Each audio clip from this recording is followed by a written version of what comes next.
Les obsèques de la lionne. La femme du lion mourut. Aussitôt, chacun accourut pour s'acquitter envers le prince de certains compliments de consolation qui sont surcroît d'affliction. Il fit avertir sa province que les obsèques se feraient en tel jour, en tel lieu. Ses prévôts y seraient pour régler la cérémonie et pour aller placer la compagnie. Jugez si chacun s'y trouva. Le prince aux cris s'abandonna et tout son antre en résonna. Les lions n'ont point d'autre temple. On entendit à son exemple rugir en leur patois, messieurs les courtisans.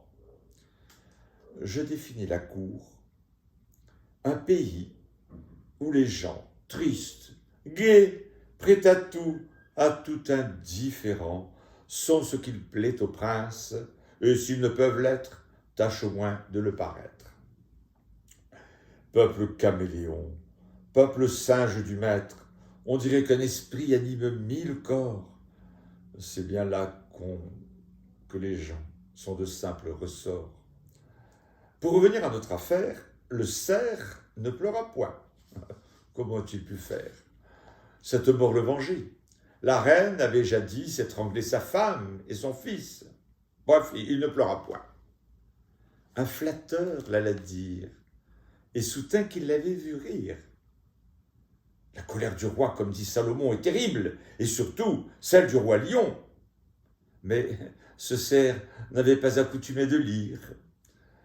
Le monarque lui dit « Chétif, hôte des bois, tu ris, tu ne suis pas ces gémissantes voix. Nous n'appliquerons point sur tes membres profanes nos sacrés ongles. Venez, loup, vengez la reine, immolez tous ce traître à ses augustes mânes. » Le cerf reprit alors « Sire, le temps de pleurs est passé, la douleur ici est superflue. Votre digne moitié, couchée entre des fleurs, tout près d'ici m'est apparue, et je l'ai d'abord reconnue. Ami, m'a-t-elle dit, garde que ce qu'on voit quand je vais chez les dieux ne t'oblige à des larmes. Aux champs élyséens, j'ai goûté 1000 charmes, conversant avec ceux qui sont saints comme moi. Laisse agir quelque temps le désespoir du roi, j'y prends plaisir.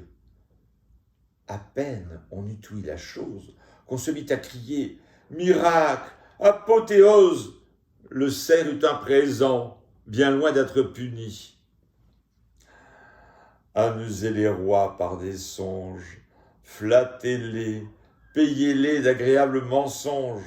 Quelque indignation dont leur cœur soit rempli, ils goberont l'appât, vous serez leur ami.